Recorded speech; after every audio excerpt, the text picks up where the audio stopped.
Une lettre enflammée qui aurait été envoyée par George Sand à Alfred Musset est devenue virale à la Saint-Valentin. Olivier Barra, spécialiste de l'œuvre de l'écrivaine, explique à 20 minutes pourquoi cette lettre est plus que douteuse.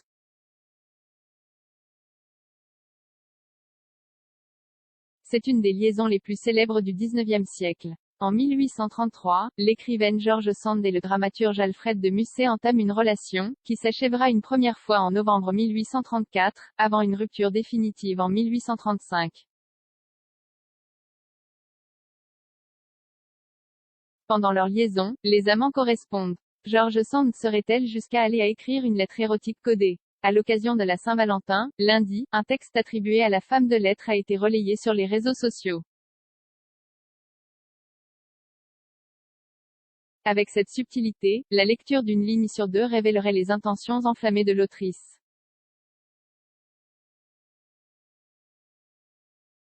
Fake off. Plusieurs points font douter de l'authenticité de cette lettre, explique à 20 minutes Olivier Barra, rédacteur en chef de la revue Cahiers George Sand. Il n'existe pas de version manuscrite autographe originale de cette supposée lettre, commence-t-il par rappeler.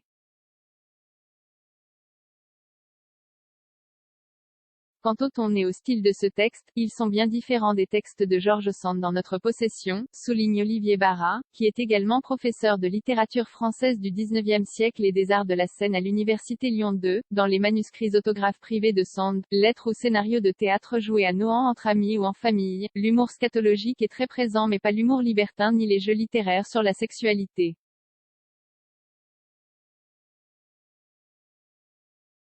Si on veut lire l'expression du désir érotique de Sand pour le corps de Musset, ce spécialiste recommande de se pencher sur le journal intime de Sand, en novembre 1834, au moment de la rupture avec Musset.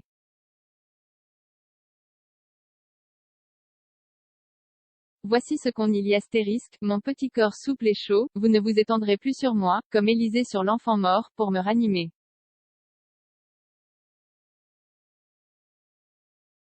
Adieu mes cheveux blonds, adieu mes blanches épaules, adieu tout ce que j'aimais, tout ce qui était à moi. J'embrasserai maintenant dans mes nuits ardentes le tronc des sapins et les rochers dans les forêts en criant votre nom, et, quand j'aurai rêvé le plaisir, je tomberai évanoui sur la terre humide.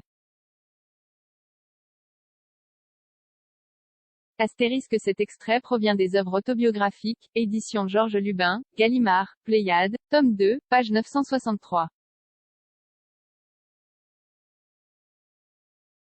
5 commentaires 42 partages partagés sur Messenger, partagés sur Facebook, partagés sur Twitter, partagés sur Flipboard, partagés sur Pinterest, partagés sur LinkedIn, envoyé par mail, sauvegarder une faute.